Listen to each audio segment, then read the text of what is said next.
श्रोतागण एवं जिज्ञासु पोष सभी को नमोस्तु करें। नमोस्तु गुरुदेव। नमो। प्रतिभा जैन नेमी नगर इंदौर से पूछती हैं, नमोस्तु महाराज जी, विद्युत परिषद की संगोष्ठी के समय आपने प्रवचन में 4 शील व्रतों के बारे में बताया था।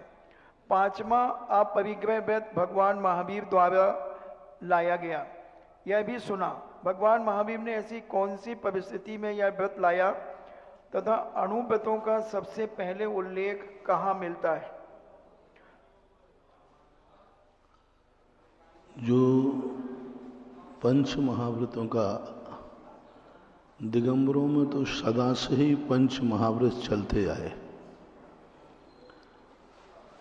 दिगंबर संप्रदाय में कहीं भी ऐसा उल्लेख नहीं मिला कि 4 व्रत चलते थे।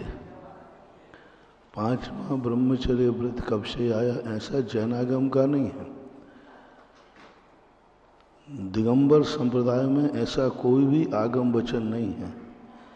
दिगंबर में तो सदा से 5 थे, 5 हैं और पंच व्रत ही रहेंगे। अणुव्रतों का संबंध की चर्चा सबसे पहले पूज्यवर कुंदकुंद भगवान ने अष्टपाहुड़ में की। दंसन वै सामाय पोषय सचित्राय भक्त्य बम्बारंभ परिग्रह अणुमण मुद्दिठ उद्देश्य। एक श्लोक पूरी गाथा दी है अष्टपाहुड़ के अंदर। और फिर जो प्रतिक्रमण के अंदर मुनियों के मूल गुणों में जो जोड़ा गया अणुव्रतों को, ये प्रतिक्रमण में सबसे पहले इसका उल्लेख आया। छठवां जो अणुव्रतों आदि के राई भोजन रात्रि भोजन को अणुव्रत के रूप में लिया गया। और जो पंच अणुव्रत की चर्चा कुंदकुंद भगवान ने भी की और पूज्यवर समंत्रभद्र महाराज ने तो इन पंच अणुव्रतों के ऊपर पूरा विस्तार से वर्णन किया। तत्वार सूत्र में उमा स्वामी ने भी महत्वोणुवृत्ति महाव्रत और अणुव्रत नाम का एक सूत्र दे करके उन्होंने वर्णन किया। इससे दिगंबर परंपरा में 5 व्रत ही थे, 4 न कवि थे और न कवि मान्य हैं। अन्य जो जैन धर्म का जो दूसरा पक्ष है, वहाँ इस प्रकार के प्रकीर्णक रूप से कथन मिलते हैं, ऐसा मानना चाहिए।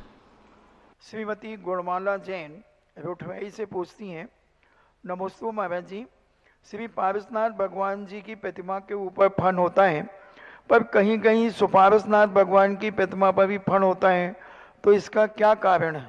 सुपारसनाथ भगवान के ऊपर जो फन है वो उपसर्ग का फन है। एक देव ने सर्प का रूप धारण कर मुनि अवस्था में उपसर्ग किया था। पारसनाथ के ऊपर जो सर्प है वो उपसर्ग निवारण का है। इतना दोनों में अंतर समझना चाहिए। यशवंत सिंघई जीएसटी ऑफिसर पूछते हैं, नमोस्तु महाराज जी, अन्य धर्मों में बताई गई अहिंसा और जैन धर्म में बताई गई अहिंसा दोनों में कितनी भिन्नता हो सकती है? बहुत भिन्नता है।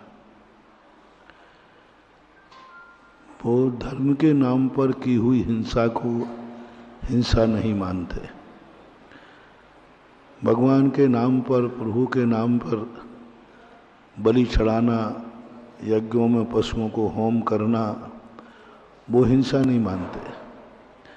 जैन दर्शन कहता है किसी भी निमित्त से जीव की विराध न करो, हिंसा तो हिंसा ही है।